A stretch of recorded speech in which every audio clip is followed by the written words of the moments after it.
Hoje vamos tratar do assunto rastreamento por satélite.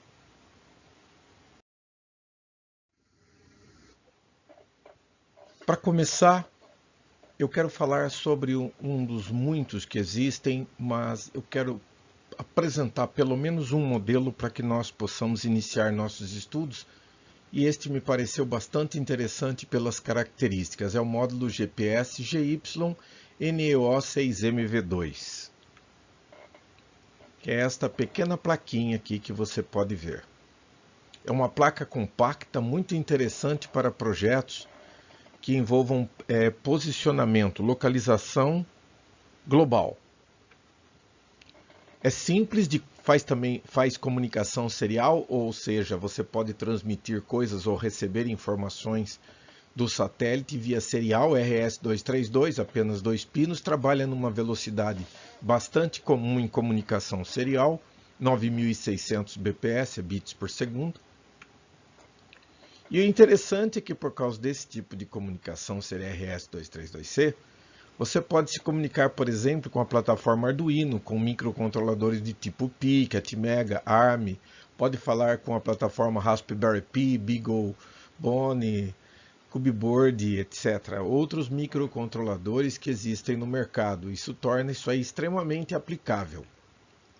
Ele trabalha com alimentação bastante baixa, de 2,7 até 5 volts, um consumo de 45 mA e fornece, portanto, níveis compatíveis entre 3,3 e 5. Lembrando que 3,3 tem se tornado ultimamente um novo padrão, principalmente em casos de sensoriamento. Então é isso aqui que nós estamos assentando. A antena é embutida. E ele ainda tem uma bateria para fazer backup de dados. Trabalha com temperaturas numa faixa muito boa, de menos 40 graus Celsius até mais 80 graus Celsius. Muito interessante. E tem uma precisão melhor ainda, 5 metros. Você tenta imaginar um satélite acima de 300 mil quilômetros da superfície da Terra, apontando para você e errar você por 5 metros. Essa é a proporção. E 14 gramas, legal para ser embutido em qualquer tipo de projeto de pequeno porte móvel. Também extremamente pequeno. Ele tem 3,5 cm por 2,5 por 2,5 de altura. A altura que eu me refiro é esta situação daqui, ó. Estou desenhando aqui em cima dele. Eu poderia até ter feito isto, mas isso aqui é o 25. Você pode ver que ele é retangular, então você pode ver que daqui até aqui são os 35 milímetros. E daqui são 25 milímetros também. É pequenininho.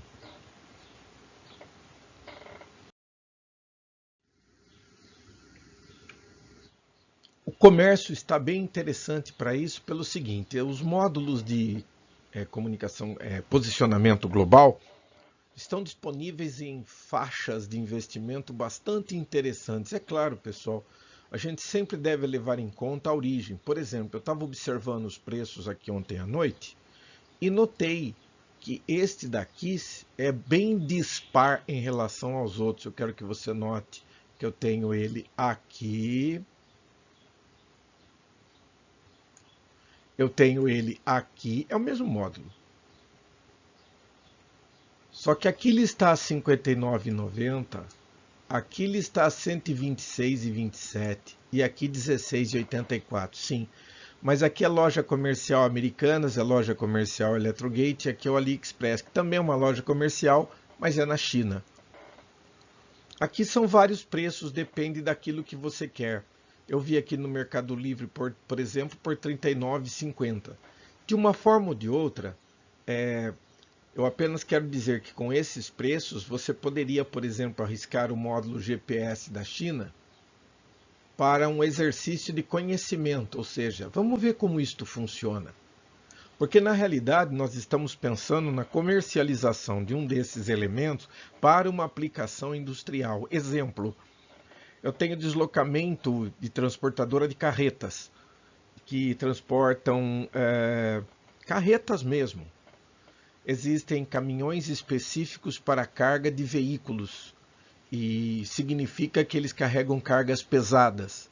Eu gostaria de não cometer nenhum erro na trajetória deles, então acompanhar via satélite a posição dele ao longo do deslocamento é bastante interessante para nós. Aqui tem um outro modelo que é o Nano GPS Click. Uma coisa interessante é que ele usa o Nano Hornet da Origin GPS, que é uma empresa que produz só o sensor de GPS. Ele é o menor módulo com antena integrada que existe no mercado. Ele tem apenas, eu vou colocar aqui desta vez as medidas, ele tem 10 por 10 por 3,8 de altura. A placa é fininha. E aqui você pode ver, você está vendo ele aqui, ó, o Origin GPS está aqui. Ele está fazendo parte de um produto mais amplo, que é fabricado, dá para ver por aqui, quer ver, ó? Este emblema aqui é da Microelectronic.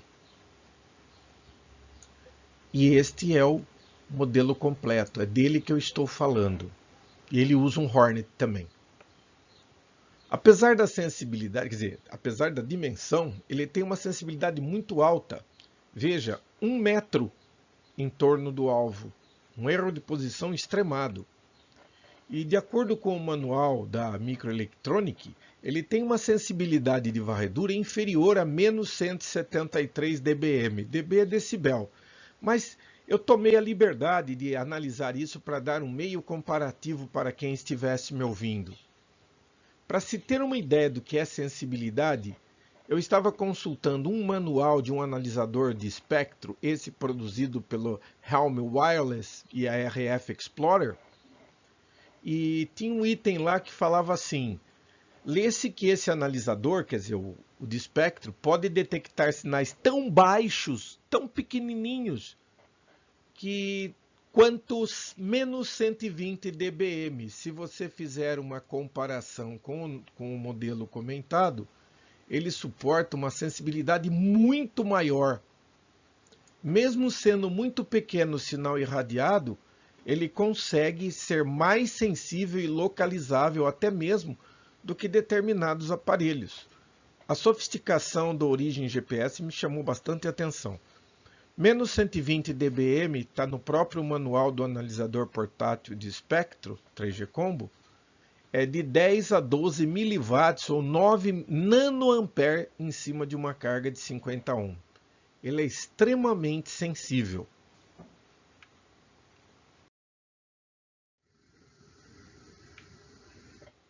E o comércio, como é que está? Então, eu fui fazer uma pesquisa para ver onde se vende só o módulo e encontrei nessa empresa, Embedded Works. Ele custava nessa empresa na época, isso deve fazer mais de 6 meses, $20, mas o preço oscila em cima disto mesmo. É só o GPS mesmo. Você precisa montar em cima de uma placa como a que nós vimos agora de pouco da Microelectronic.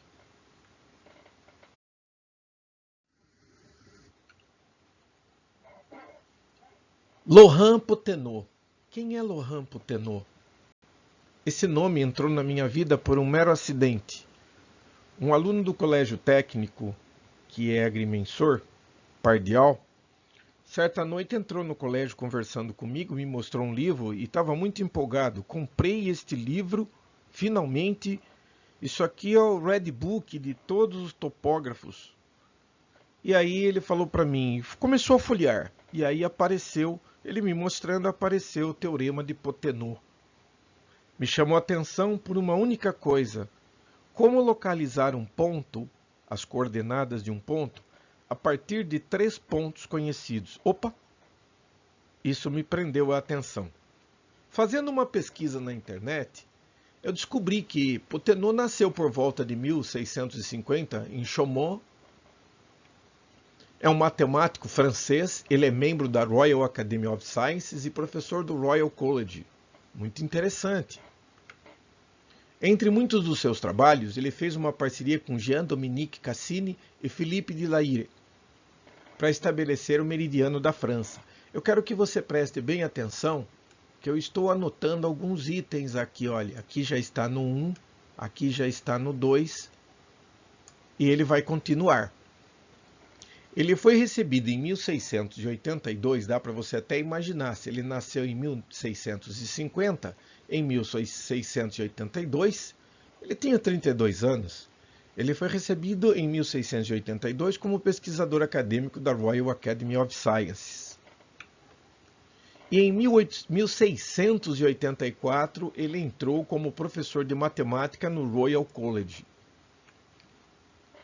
E morreu aos 82 anos em Paris, em 1732. E lá ele foi enterrado na igreja de Saint-Étienne-du-Mont.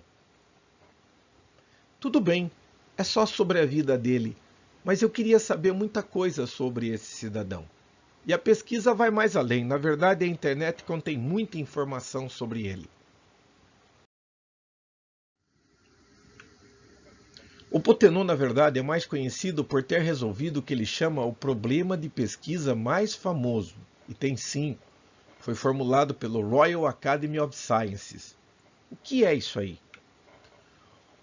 Isto é o escrito da Academia de Ciências, tá?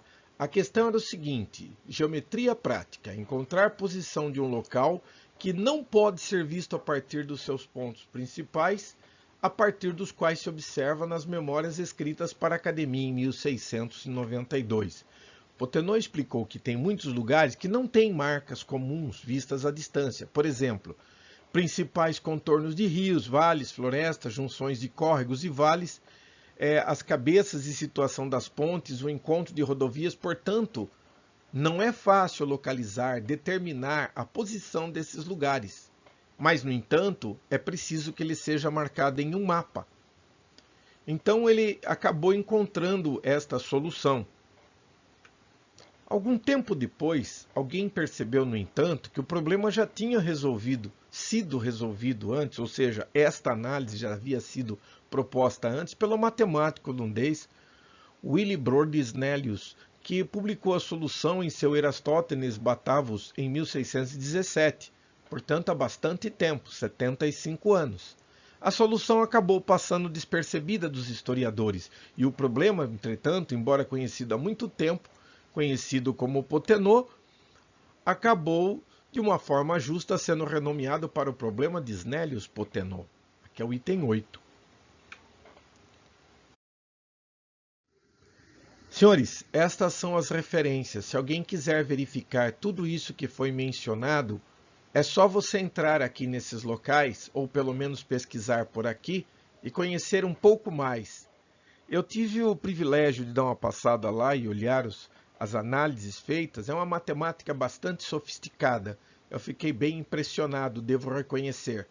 Mas, ainda assim, faltou uma palavra. Eu quero que vocês se lembrem que ele falava sobre ter uma maneira de localizar algum ponto sem referência. Então, o teorema de Pottenaud diz o seguinte: é um problema de análise de levantamento planar, quer dizer, em um plano estabelecido. Se são dados 3 pontos conhecidos, A, B e C, nós podemos ver ali sendo demarcados, subentende-se que um ponto desconhecido, está ali o ponto, veja bem, A, B e C são pontos conhecidos. P é um observador desconhecido, ou melhor dizendo até, é um ponto desconhecido. Mas é possível que, vendo o segmento AC, uma curiosidade que me chamou também a atenção, quem é o segmento AC? É este cara que eu estou marcando aqui com um X. Esse é o segmento AC. Você pode ver, esse desenho é interessante porque eu já peguei ele pronto. Aqui você pode ver a abertura de um ângulo alfa e aqui você pode ver a abertura de um ângulo beta. E aqui você pode ver o segmento que eu vou demarcar como Y. Então, este segmento e este segmento abrem 2 ângulos. A geometria sobre isto é possível. Se eu tenho as coordenadas de ABC, posso identificar, partindo desses 3 elementos, posso identificar a posição de qualquer um. Isso é interessante. Então, está aqui o endereço, se alguém tiver interesse em conhecer Pessoalmente, está aqui na Wikipédia. Agora eu quero traçar um paralelo com a localização de um determinado veículo móvel, terrestre, por exemplo, e quero que você note a presença de 3 satélites. Ok?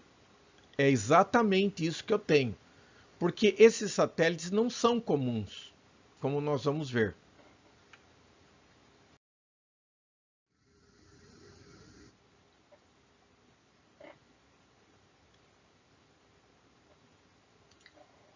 A partir deste ponto, eu gostaria de ressaltar, é muito importante para mim, porque a partir do momento que nós nos utilizamos de material da internet, cabe direito autoral.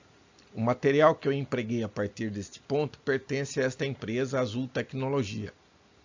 Eu tomei a liberdade de utilizar essa apresentação deles, da internet, porque ela não era uma apresentação, era uma página.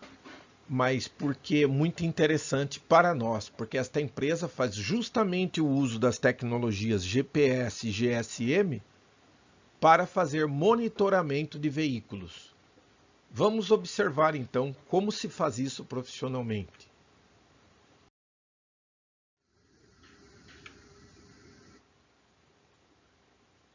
Rastreamento por satélite. O texto eu não vou ficar lendo, pessoal. Minha intenção não é esta. Eu deixei esse material para quem quiser ter contato com o mesmo para poder ler. Mas a ideia é o seguinte: desde que ela apareceu no mercado, a tecnologia de rastreamento apareceu, e isso se deve ao posicionamento de satélites, porque agora nós estamos falando de satélites que eu tinha mencionado que são especiais, são aqueles geoestacionários. São satélites que conseguem se manter numa determinada posição em relação à Terra. Eles acompanham o movimento da Terra, portanto, eles mantêm a mesma posição de localização espacial. E isto permite ter 3 pontos com posição conhecida. Qual é a diferença entre o rastreamento via satélite e o GSM? Você sabia que tem setores que têm obrigação legal de utilizar esses posicionadores globais? Outra coisa, vale a pena investir neste tipo de rastreamento? Vamos aos fatos. Aqui você tem um link para poder verificar se você tiver interesse. Alguns conceitos são muito importantes. Vejam só, vou voltar no problema. Desde que os satélites foram implantados, os satélites, pessoal, são uma quantidade absurda em volta da Terra. Hoje, eles são milhares. E alguns deles são especiais, não sei quantos, mas eles oferecem a possibilidade de utilização dele para localizar um objeto na superfície da Terra. E não é coincidência o fato deles terem que ser em número de 3. O funcionamento em si é muito simples. O dispositivo simplesmente se comunica com uma central e envia as coordenadas do objeto monitorado. Novamente eu lembro, olha o teorema de Snellius-Potenow. A amplitude de abrangência é muito boa, porque trata-se de um satélite geoestacionário. É mais ou menos assim, o globo vira, os satélites estão na mesma posição. Eles acompanham o planeta Terra. E o dispositivo GPS pode ser localizado desta forma em qualquer lugar do planeta. E para complementar, dependendo do tipo de serviço comprado, adotado contratualmente, é possível até mesmo realizar um monitoramento via web, internet. A diferença que existe entre os dois, entre o satélite e o chip de GSM, são os seguintes. Vamos lá. O satélite, obviamente, oferece uma cobertura muito ampla, né? E ele atende toda a superfície terrestre. Entretanto, existem obstáculos no solo, que são túneis, pontes e mesmo lugares onde o acesso não é tão visual quanto deveria. E nesse caso, você por algum tempo vai perder o posicionamento do satélite. Para compensar isso daí, ele pode ser oferecido, aqui eu estou mencionando a questão do posicionamento que eu ofereço na superfície, mas lá embaixo, a transmissão das informações poderiam ser feitas por um GSM. Professor, mas e se não houver sinal de celular, que é o GSM, é o celular? Se não houvesse isso dentro do túnel, que provavelmente ele também sofreria uma perda, porque talvez não estivesse próximo de uma torre de comunicação. Então, isso é interessante porque em caso de áreas de sombra, onde você não tem o GSM, o dispositivo tem memória para isto. E ele armazena os dados de posição onde ele está, o tempo de deslocamento e outras informações a mais, que pode restabelecer a comunicação. Claro que se você for usar só o GSM, quer dizer, por celular, a cobertura não é tão ampla quanto a do via satélite. Só que tem organizações que desejam um nível de segurança muito alto, até porque transporte de carga de valor, né, por exemplo, o rastreamento em tempo real é uma opção de maior cobertura e sem áreas de sombra, porque ele vai se dividir entre esses dois elementos. Senhor, mas e se ele perder o rastreamento do GSM dentro do túnel? Por exemplo, ele sofreu um assalto dentro de um túnel? Não sou o melhor defensor de nenhuma ideia. Mas eu posso dizer para você o seguinte, por maior que esse túnel possa ser, as autoridades estarão sabendo que o sinal desapareceu dentro daquele túnel. E normalmente um túnel comum não tem muito mais do que 2 entradas ou saídas. Então, é uma situação interessante, mas cabe no espaço. Existe algum setor que obrigatoriamente precisa utilizar? Olha, eu andei investigando, como eu disse, há cerca de 6 meses atrás, mas aqui no Brasil as coisas às vezes são um pouco mais devagares do que isso, ou seja, pode levar mais tempo. Eu diria o seguinte, que existe um projeto de lei muito interessante que eu acredito que em alguns países já seja comum o uso dessa lei pelo seguinte, existem caminhões que transportam valores pessoais. Exemplo, ouro, dinheiro, títulos, enfim. Esses veículos transportam valores literais, onde esses valores têm o seu valor intrínseco. Mas existem também dispositivos, como por exemplo, produtos químicos altamente tóxicos que são transportados. Eu não gostaria de ver um caminhão, por exemplo, sei lá, de ácido clorídrico desaparecido. Então a proposta do deputado Rômulo Gouveia, né, que estava em análise, mas já havia sido aprovada na Comissão de Viação e Transporte, portanto, ao que tudo indica, isso aí já virou lei. Por enquanto é apenas um projeto de lei. Tem aqui o link que eu localizei para saber como é que estavam andando as coisas por aqui. Então está aqui o link, se alguém quiser investigar mais a fundo. Só que é o seguinte, é interessante pensar da seguinte forma, qual seria a aplicação e que chamaria o interesse dos empresários envolvidos no transporte de criar um nível de proteção tão caro e tão sofisticado? Então, acontece o seguinte, quando uma transportadora monitora uma carga que é altamente valorizada ou que seja perigosa, ela envolve muito dinheiro também. Então, ela precisa de seguradoras que garantam a integridade do investimento deles. E isto, veja bem, imagine a situação se durante uma investigação de seguradora fosse descoberto que o caminhão não tinha cobertura necessária. Você vai ter problemas com o ressarcimento do prejuízo.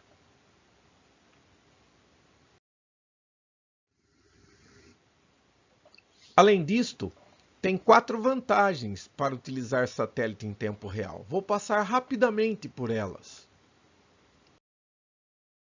O primeiro item é óbvio, a segurança, né? Porque tanto o motorista quanto o veículo e carga, tendo uma cobertura completa, você oferece para esses 3 elementos, e mesmo para a empresa, é óbvio que a empresa não manda o motorista para o matadouro. O motorista é só o indivíduo que pilota a máquina que carrega o transporte, a máquina e o produto são de terceiros. Então a monitoração é muito interessante e vale a pena ser feita. Um acompanhamento em tempo real é muito interessante porque ele permite que qualquer coisa possa ser agilizada com muita precisão se porventura ocorrer algum problema. Não se esqueça que estou no quesito segurança. Além disto, a empresa teria muito interesse em recuperar o veículo em caso de furto, já que o sistema pode fornecer a posição dele. A produtividade. Pois é, parece incrível, né? Mas as cargas são monitoradas e, sendo monitoradas em tempo real por satélite, uma das grandes vantagens é você tomar decisões logísticas. Então, quando você parte de uma origem para um determinado destino, vai ser traçado o melhor caminho, o mais seguro, o mais estável, o mais econômico, o de mais fácil acesso. Por quê?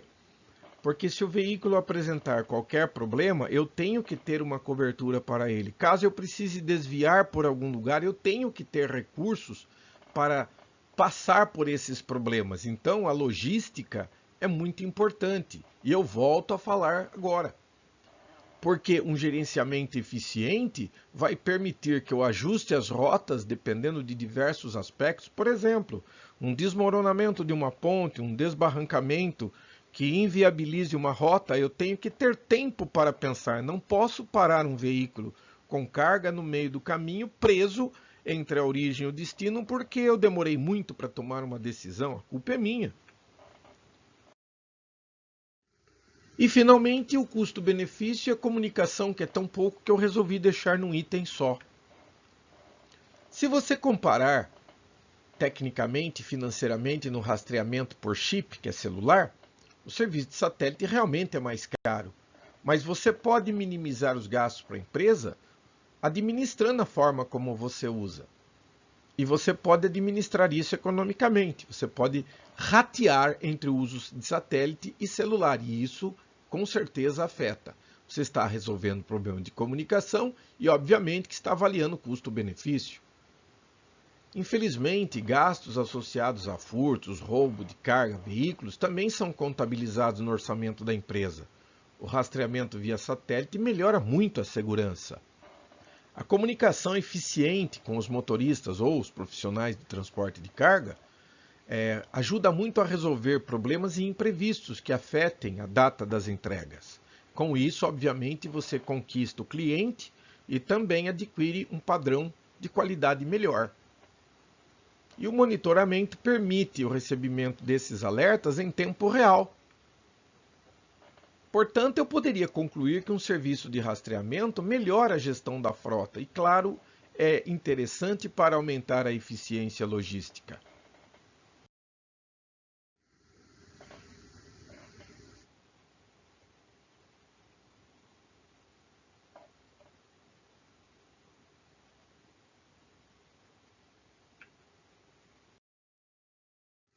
Eu quero agradecer a todos, muito obrigado pela atenção, até a próxima, a gente se vê.